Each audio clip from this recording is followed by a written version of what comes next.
Hello friend, हमारे YouTube channel में आप सभी का स्वागत है। जैसा कि आप सभी जानते हैं, इस चैनल के माध्यम से आप सभी को यूपी बोर्ड 2023 की परीक्षा की तैयारी करवाई जाएगी। जैसा कि आप जानते हैं, कल हम सभी हाई स्कूल का मैथ सेट नंबर 1 2022 का सेट नंबर 1 कोड है 822 ए भी सॉल्व कर रहे थे। क्वेश्चन नंबर 4 तक हम सभी सॉल्व कर चुके थे। आज उसी के आगे हम लोग बढ़ते हैं। क्वेश्चन नंबर 5 है हम लोगों का कि एक ऐसी क्वेश्चन नंबर 5 है, ऐसी दो संख्याएं ज्ञात कीजिए जिनका योगफल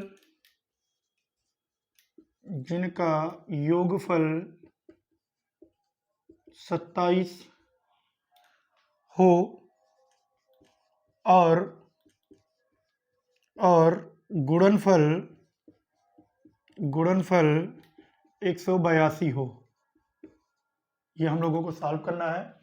जैसा कि आप सभी देख रहे हैं कि ऐसी दो संख्याएं ज्ञात कीजिए जिनका योगफल 27 हो और उनका गुणनफल 182 हो। तो सबसे पहले हम लोग मान लेते हैं, माना पहली संख्या x तथा दूसरी संख्या y है। प्रश्नानुसार कह रहा है कि x प्लस y बराबर होना चाहिए 27 के। ये समीकरण नंबर हम लोग मान लेते हैं 1 है। और फिर पुनः कह रहा है, पुनः सवाल के रिगार्डिंग लगाएंगे प्रश्नानुसार कि इन दोनों का गुणनफल x गुणे y बराबर है 182। इसको हम लोग ऐसे भी लिख सकते हैं, x बराबर 182 बटे y। ये समीकरण नंबर मान लेते हैं सेकंड। समीकरण सेकंड का मान समीकरण फर्स्ट में रखने पर यहाँ रखते हैं तो जगह x प्लस y बराबर 27, x की जगह पे रखेंगे 182 बटे y प्लस y बराबर 27। तो हो जाएगा वाई स्क्वायर प्लस 182 बराबर 27y। इसको इधर ले आए तो वाई स्क्वायर माइनस 27y बराबर हो प्लस 182 बराबर हो जाएगा 0। अब हम लोगों को a और c का मल्टीप्लाई करेंगे और आना चाहिए 27। तो यहाँ कर लेते हैं 182 का फैक्टर, दोनों 18, 1 और फिर कटेगा 7 से 13, 14, 13 जोड़ दें तो हो जाएगा 27 और 182 भी हो जाएगा गुणा करने पे। तो y square 13 plus 14 y plus 182 बराबर 0। तो हो जाएगा Y square minus 13y minus 14y और प्लस 182 बराबर 0। यहाँ से y कॉमन कर लें तो बचेगा y माइनस 13 और माइनस यहाँ से 14 कॉमन कर लें तो y माइनस 13। तो दो मान हम लोगों को मिला y माइनस 13 और एक मान मिला हम लोगों को y माइनस 14। यहाँ पे देखते हैं, ये हो जाएगा y माइनस 13 बराबर 0, तो y बराबर हो जाएगा 13 और ऐसे ही y माइनस 14 बराबर 0, तो y बराबर हो जाएगा 14। तो y का हमें दो मान मिला 13 और 14। y बराबर 13 लेने पर यहाँ पे y का मान रखते हैं समीकरण फर्स्ट में। y का मान समीकरण फर्स्ट में रखने पर हो जाएगा x प्लस 13 बराबर 27। तो x बराबर हो जाएगा 27 माइनस 13, तो x बराबर हमको मिलेगा 14। अतः जो संख्या होगी, अतः संख्या 13 और 14 होगी।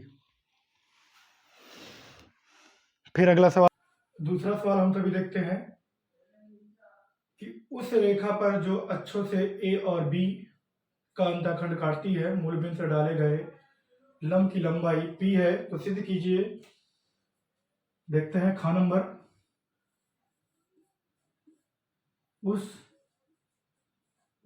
रेखा पर जो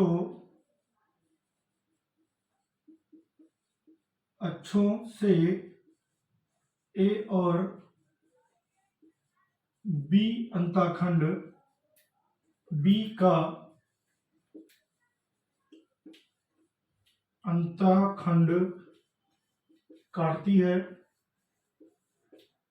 है मूल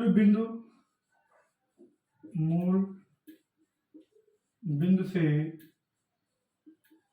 डाले गए लंब की लंबाई p है, तो सिद्ध कीजिए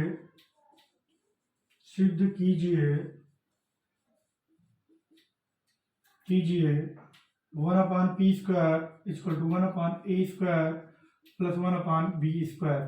हमको प्रूव करना है कि 1/p square equal to 1/a square plus 1/b square. यह है x अक्ष और यह है y अक्ष। इससे कोई रेखा ऐसे गुजरती है, काटती है, तो ये है बिंदु A और ये बिंदु हम लोग मान लेते हैं B। ये है मूल बिंदु, इसका निशान है 0 और 0।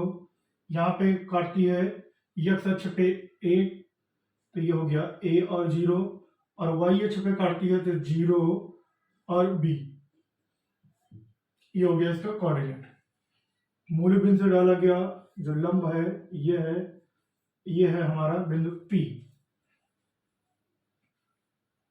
सबसे पहले हम लोग फार्मूला देख लेते हैं कि किसी भी बिंदु से डाला गया लंब P बराबर होता है ax1 plus by1 plus c बटे में under root a square plus b square. हम जानते हैं कि दो बिंदुओं से होकर जाने वाली रेखा का समीकरण जो होता है, दो बिंदुओं से जो कि हम लोगों का है बिंदु A और 0 तथा B जो है वह 0 और B से होकर जाने वाली रेखा का समीकरण जो होता है y minus y1 equal to y2 minus y1 बटे में x2 माइनस x1 ब्रैकेट में x माइनस x1। ये फार्मूला होता है कि y minus y1 equal to y2 minus y1 बटे में x2 minus x1 x minus x1 किसी भी दो बिंदुओं से जाने वाली रेखा का समीकरण ये होता है। तो y माइनस y1 की जगह पे 0, तो 0 इक्वल टू y2 की जगह पे b माइनस 0 बटे में x2 की जगह पे 0 माइनस a, और यहाँ पे x माइनस x1 की जगह पे a। तो ये हम लोगों को हो जाएगा y बराबर b माइनस a और x माइनस ay बराबर माइनस bx प्लस ab। तो इसको हम लोग सही से लिख लेते हैं, तो ये हो जाएगा हम लोगों का, इसको इधर ले आओ तो a y plus bx minus ab equal to 0। इसी को लिख सकते हैं bx plus ay minus ab equal to 0। ये इस रेखा का समीकरण है जो यहाँ से ये गुजरती है।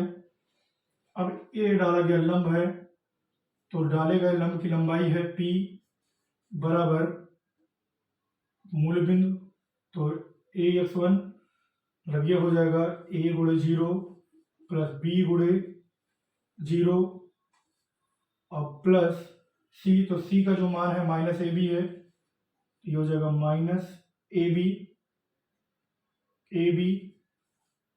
और बटे में under root a square plus b square. यहाँ पे हम लोगों को p बराबर ये हो जाएगा माइनस ab और बटे में under root a square plus b square. दूरी कभी ऋणात्मक नहीं होती है, इसलिए इसका हम लोग मॉड ले लेते हैं, तो p बराबर मॉड माइनस ए बी और बटे में under root a square plus b square equal to हो जाएगा ए बी बटे में under root a square plus b square. हमको मान किसका निकालना है, 1/p square equal to 1/a square plus 1/b square का। तो देखो यहाँ पे 1/p स्क्वायर बराबर हम लोग लिख सकते हैं इसको ऐसे 1/ab और बटे में under root a square plus b square पूरे का होल स्क्वायर। यहाँ पे हो जाएगा हम लोगों का, यहाँ पे हो जाएगा 1/p square is equal to, ये ऊपर चला जाएगा तो इसको हम लोग लिख सकते हैं under root a square plus b square का होल स्क्वायर और बटे में ए स्क्वायर बी स्क्वायर। तो ये हो जाएगा 1/p square equal to, root है यहाँ से हट जाएगा तो बचेगा ए स्क्वायर प्लस बी स्क्वायर और बटे में ए स्क्वायर बी स्क्वायर। इसको हम लोग ऐसे लिख सकते हैं 1/p square equal to a square बटे में ए स्क्वायर बी स्क्वायर और प्लस बी स्क्वायर बटे में a square b square. A square से a square cancel, b square से b square cancel. 1/p square is equal to हम लोग लिख सकते हैं 1/b square plus 1/a square. सही तरीके से लिखते हैं तो 1/p square is equal to 1/a square plus 1/b square.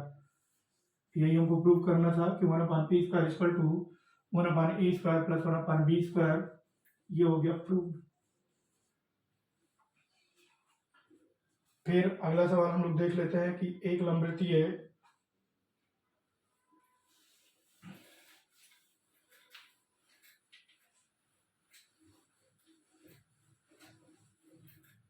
अगला सवाल है हम लोगों का कि एक लंबवृत्तीय, इसका ग नंबर, एक लंबवृत्तीय शंकु के आधार की परिधि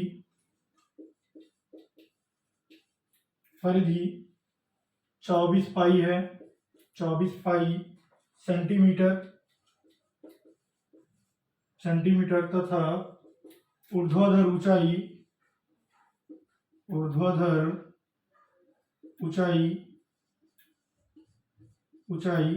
5 सेंटीमीटर है। शंकु का आयतन ज्ञात कीजिए। शंकु का आयतन ज्ञात कीजिए। एक शंकु हम बना लेते हैं। ये हम लोगों का शंकु है। इसके आधार की परिधि दिया हुआ है। आधार की परिधि बराबर 24 पाई और आधार की परिधि होता है 2 पाई आर बराबर ये दिया 24 पाई। पाई से पाई कैंसिल, 2 कम 2 12 24, तो आर बराबर 12 सेंटीमीटर।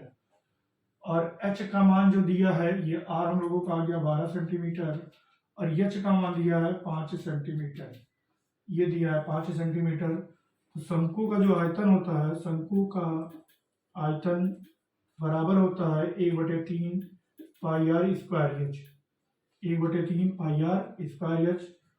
1/3 गुणे पाई का मान 22/7 गुणे आर का मान आया है हम लोगों का 12 गुणे 12 और गुणे एच का मान आया है 5। गुणा कर लेते हैं हम लोग। 3 कम 3 4 3 12 और यहाँ पे ये हो जाएगा 12 चौका 48 गुणे 110।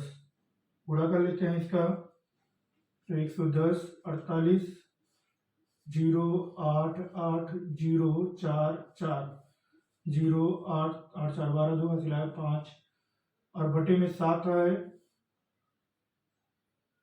बटे में 7 तो यो आएगा हम लोगों का 5280/7। भाग कर लेते हैं 5280 को 7 से। 5280 को जब 7 से हम लोग भाग करते हैं तो 7×7 = 49 हो जाएगा, बचेगा 3 8 हो जाएगा, 7×5 = 35 हो जाएगा, बचेगा 3 0 हो जाएगा, 7×4 = 28, बचेगा 2 दशमलव से 0, 7×2 = 14, बचेगा 6 दशमलव से 0, 7×8 = 56। ये आएगा हम लोगों का 754.28 सेंटीमीटर का पावर 3 सेंटीमीटर क्यूब। फिर अगला सवाल हम लोग देख लेते हैं।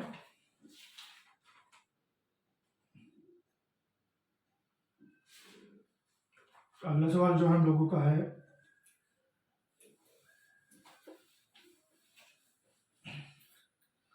कि निम्नलिखित बंटन एक मोहल्ले के बच्चों के जेब खर्चे को दर्शाता है। माध्य जेब भत्ता 18 रुपये है, तो लुप्त बारंबारता एफ का मान हमको ज्ञात करना है। ये दिया हुआ है दैनिक जेब भत्ता, बच्चों की संख्या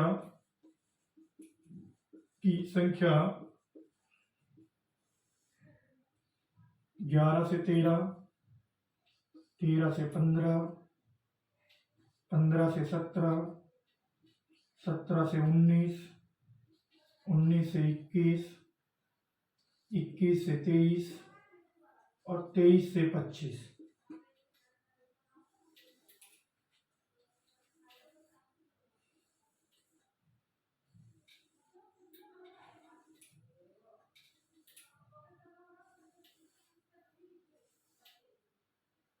मध्य बिंदु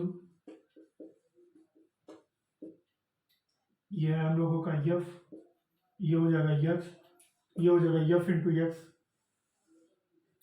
यहाँ पे ये बच्चों की संख्या दिया है 7 6 9 13, यफ 5 4। इसका जो मध्य बिंदु होगा 13 11 24, 24 का आधा जब करेंगे तो मध्य आएगा 12, यहाँ पे हो जाएगा 14, यहाँ 16 18 20 22 24।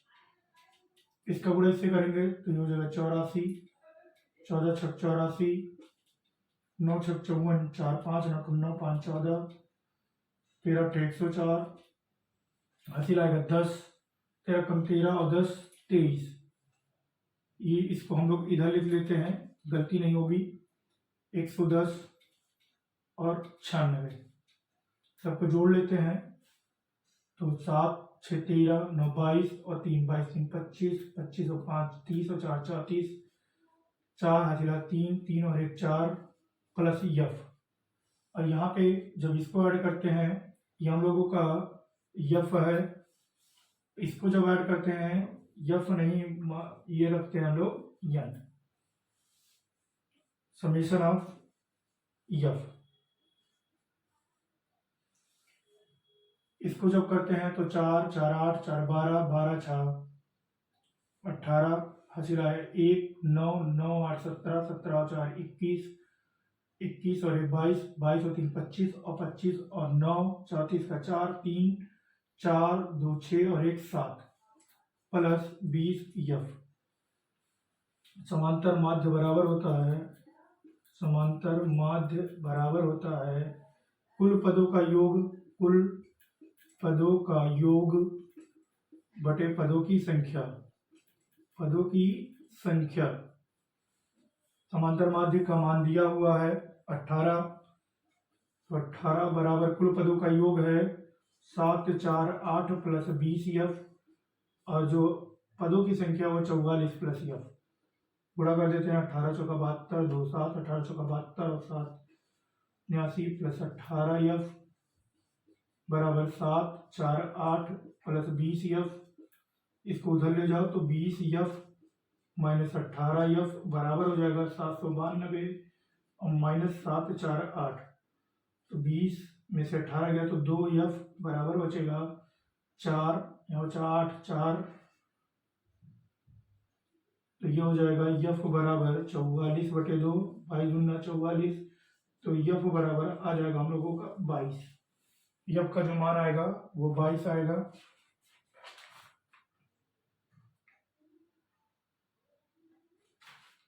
एक बार चेक कर लेते हैं। 7 6 13 9 22 और 3 22 3 25 5 30 4 34 4 3 3 और 1 4। यहाँ चेक कर लेते हैं। 4 4 8 4 12 12 6 18 8 हाथ हिला 1 9 8 17 4 21 21 3 24 1 25 25 और 9 34 4 3 4 2 6 और 1 7 7 12 17 84 6 84 9 6 54 4 हाथ हिलाया 5 9 9 5 14 13 8 104 13 8 104।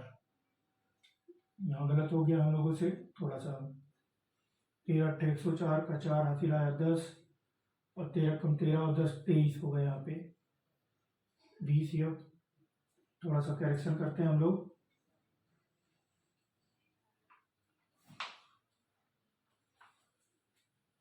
यहाँ पे हो जाएगा हम लोगों का 4 4 8 4 12 4 16 16 4 22 2 2 10 8 18 4 22 22 और 3 25 22 3 25 और 26 26 9 26 और 9 35 का 5 हाथ हिलाया 3 4 और 2 6 और 1 7 और प्लस 20।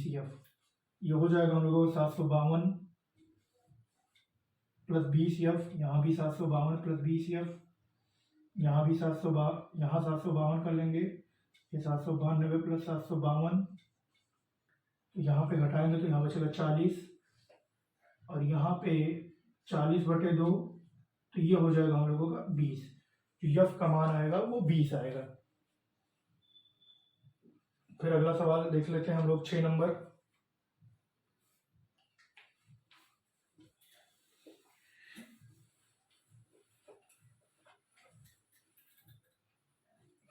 देखते हैं। कह रहा है कि दो कर्मागत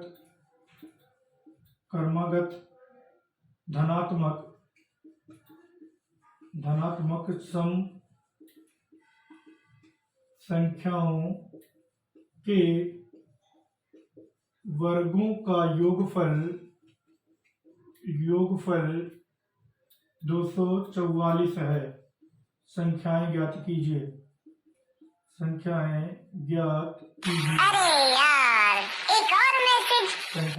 ज्ञात कीजिए। मान लेते हैं हम लोग। माना पहली सम संख्या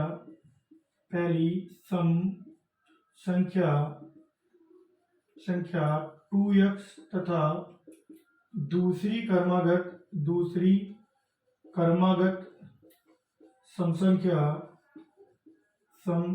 संख्या 2x + 2 है। 2x + 2 है। प्रश्नानुसार कह रहा दो कर्मागत धनात्मक सम संख्याओं के वर्गों का। तो हम लोग प्रश्नानुसार 2x का होल स्क्वायर प्लस 2x + 2 का होल स्क्वायर कर देते हैं और जब इनको जोड़ा जाता है तो आता है 244। तो ये हो जाएगा 2 दूनी 4x² + 4x² + 4 + 4 दूनी 8x बराबर 244। इसको हम लोग लिख सकते हैं 4 और 4 8x² और प्लस 8x और प्लस 4 माइनस 244 बराबर 0। तो ये हो जाएगा 8x² प्लस 8x और यहाँ से हो जाएगा 240 बराबर 0। 8 कॉमन कर लेते हैं हम लोग। तो हमारे पास बचेगा x² प्लस x माइनस 30 बराबर 0। अब हम लोगों को 30 का फैक्टर करना है। जोड़े या घटाए आना चाहिए 1। तो 6 × 5 = 30 और 6 में से 5 घटाएंगे तो 1 आ जाएगा। तो इसको लिख सकते हैं x² प्लस 6 - 5 x - 30 बराबर 0। तो x² - 6x - 5x - 30 बराबर 0।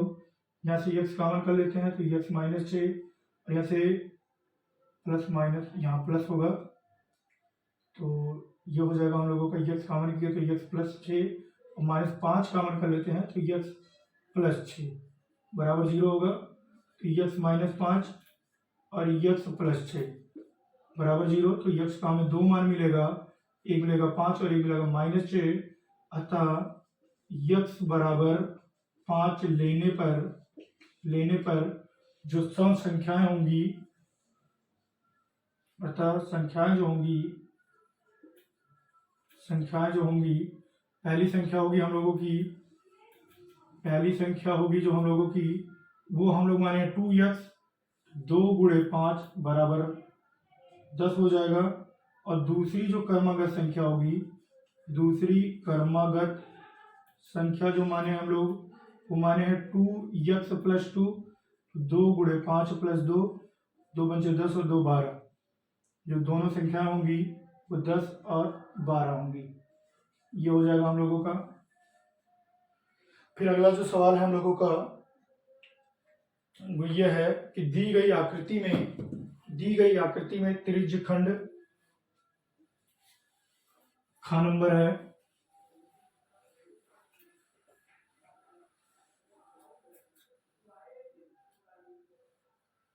ख नंबर देखो कह रहा है, ख नंबर कि दी गई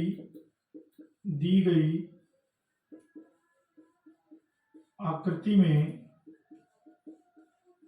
त्रिज्यखंड OACB 3.5 सेंटीमीटर त्रिज्या वाले वृत्त जिसका केंद्र O है का चतुर्थांश है। यदि OD बराबर 2 सेंटीमीटर है तो छायांकित भाग का क्षेत्रफल ज्ञात कीजिए। ये चित्र है हम लोगों का।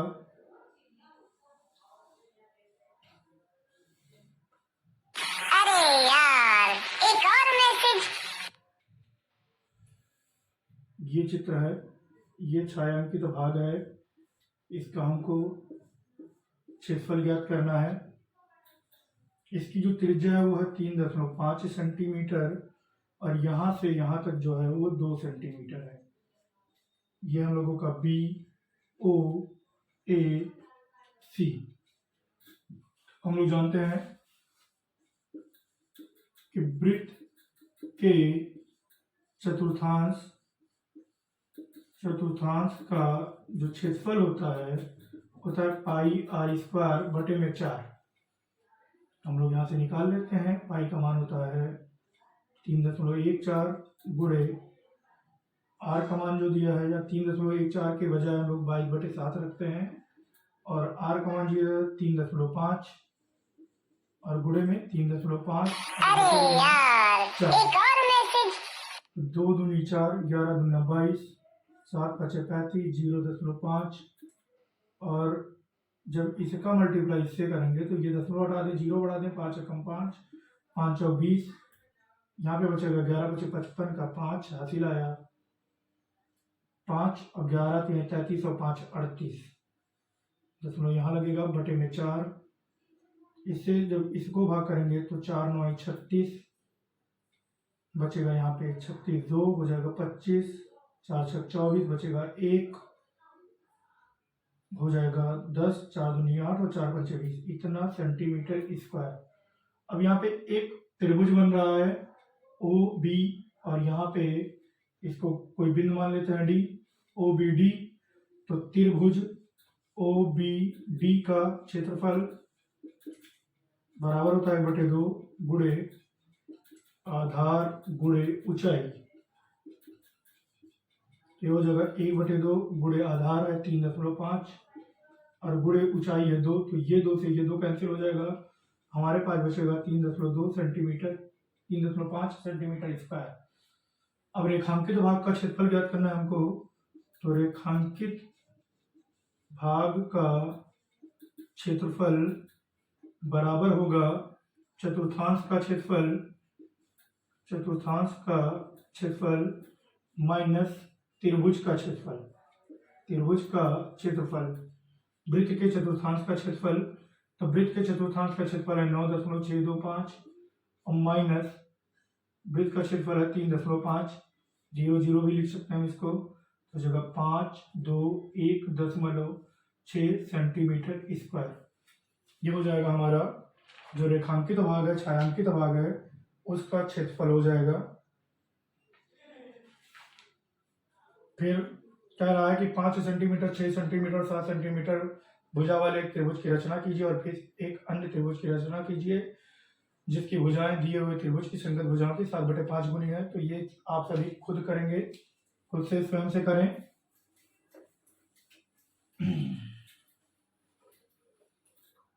फिर अगला सवाल हम लोगों का घ नंबर है कि निम्नलिखित बारंबारता श्रेणी का मध्यिका ज्ञात करना है। दिया है वर्ग अंतराल बारंबारता,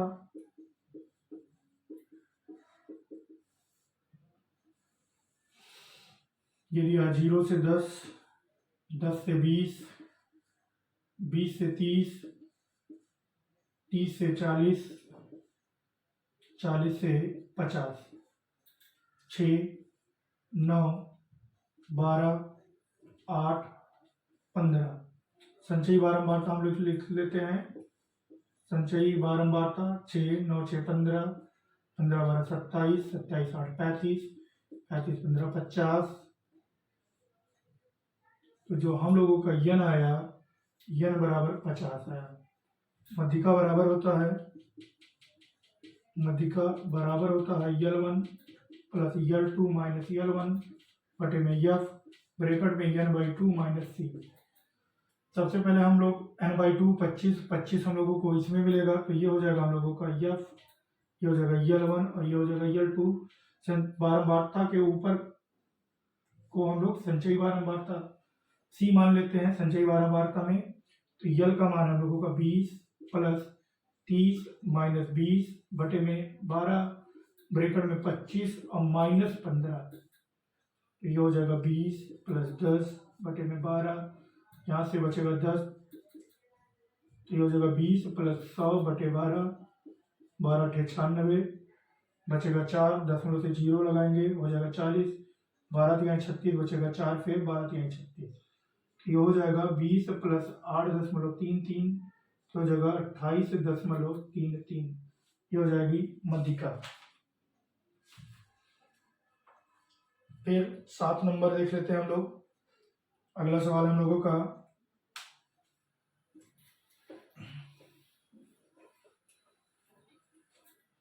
7 नंबर है कि सभी खंड करना है कि निम्नलिखित समीकरण युग्म को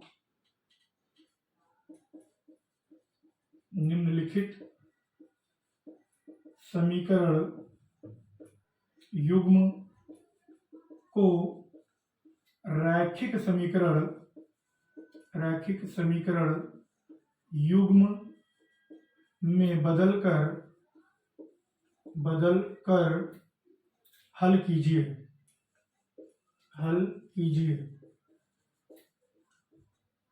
समीकरण हम लोगों का 5 बटे में x माइनस 1 प्लस 1 बटे वाई माइनस 2 बराबर 2, और दूसरा दिया है 2 बटे x माइनस 1 माइनस 1 बटे वाई माइनस 2 बराबर 1 बटे 3।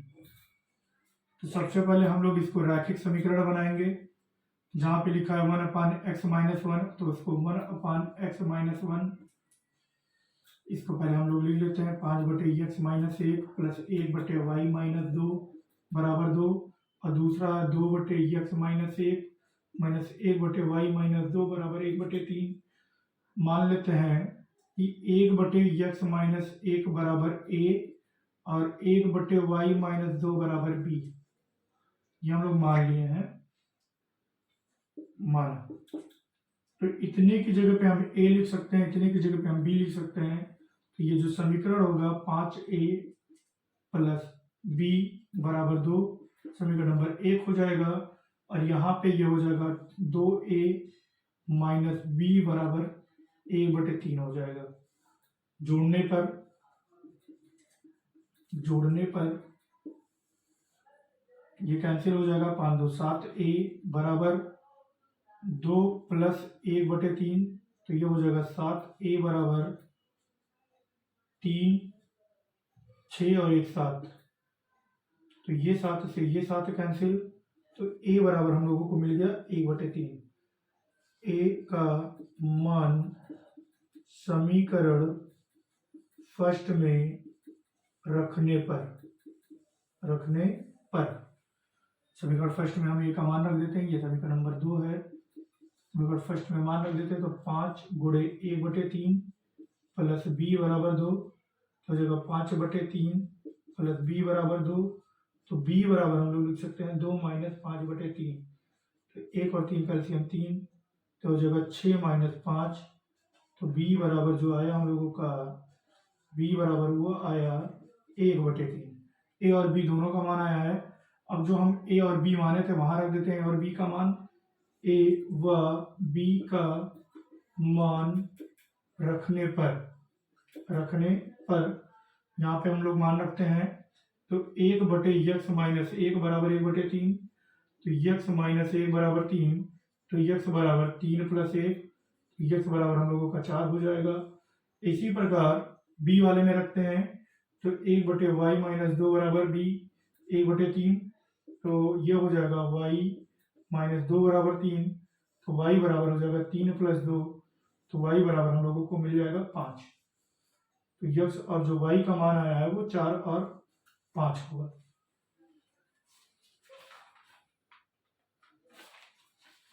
फिर हम लोग अगला देख लेते हैं कि एक नाव इसी का अथवा लगा है,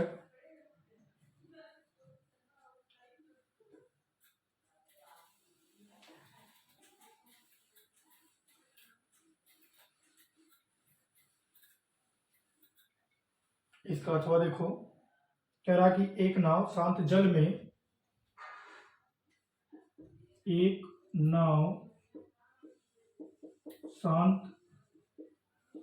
में चाल 4 किलोमीटर प्रति घंटा है।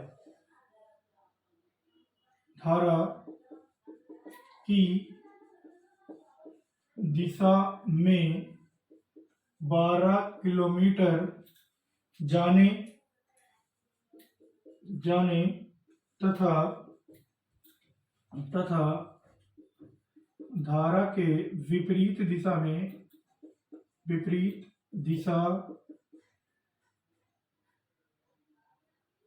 12 किलोमीटर लौटने में 8 घंटे का समय लगता है। धारा की चाल ज्ञात करना है। धारा की चाल ज्ञात करो, ये हम लोगों का सवाल है कि एक नाव शांत जल में चाल 4 किलोमीटर प्रति घंटा है। धारा की दिशा में 12 किलोमीटर अरे यार, तथा धारा एक और की मैसेज। 12 किलोमीटर लौटने में 8 घंटे का समय लगता है। धारा की चाल ज्ञात कीजिए। तो धारा जल में चाल दिया है नाव की, तो नाव की चाल बराबर 4 किलोमीटर प्रति घंटा है। मान लेते हैं, माना धारा की चाल x किलोमीटर प्रति घंटा है। मान लेते हैं हम लोग धारा की जो चाल है वो x किलोमीटर प्रति घंटा है। धारा की दिशा में नाव की चाल, धारा की दिशा में नाव की चाल बराबर हो जाएगा 4 + x किलोमीटर प्रति घंटा, और धारा के विपरीत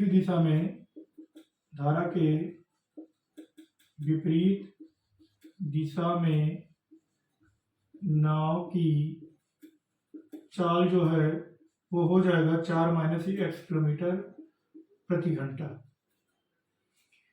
अब धारा की दिशा में जाने में लगा समय, धारा की दिशा में 12 किलोमीटर जाने में लगा समय, तो t1 बराबर, समय बराबर होता है दूरी बटे चाल है 4 + x, ये समीकरण नंबर फर्स्ट। और धारा की विपरीत दिशा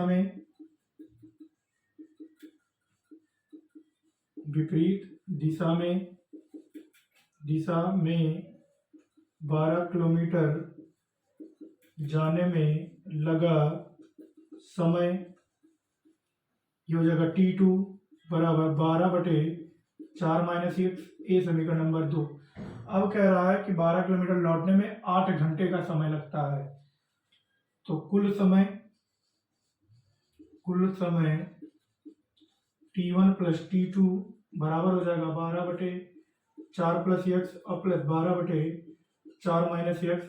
T1/T2 बराबर है 8 घंटे, तो 12/4 प्लस एक्स और प्लस 12/4 माइनस एक्स। जब इसका और इसका गुणा करेंगे तो हम लोगों को मिलेगा 16 माइनस एक्स स्क्वायर। इसका गुणा इससे और इसका गुणा इससे, तो ये हो जाएगा 12 चौक 48 माइनस 12x अब प्लस 48 और माइनस 12x और बराबर 8। तो ये और ये कैंसिल हो जाएगा, हम लोगों के पास बचेगा 8 बराबर 96 और बटे में 16 माइनस एक्स स्क्वायर। तो इसका गुणा इससे और इसका गुणा इससे कर लेते हैं, तो ये हो जाएगा 8 छः 48, 8 4 8 8 4 12 और माइनस 8x स्क्वायर बराबर 96। तो ये हो जाएगा 8x स्क्वायर बराबर अरे यार एक और मैसेज 8x स्क्वायर बराबर 2 3 8 8 8 32, फिर x स्क्वायर बराबर 4, तो x बराबर √4, x बराबर हमको मिलेगा प्लस माइनस 2, x बराबर 2 किलोमीटर प्रति घंटा। तो धारा की जो चाल होगी अतः धारा की चाल बराबर है 2 किलोमीटर प्रति घंटा।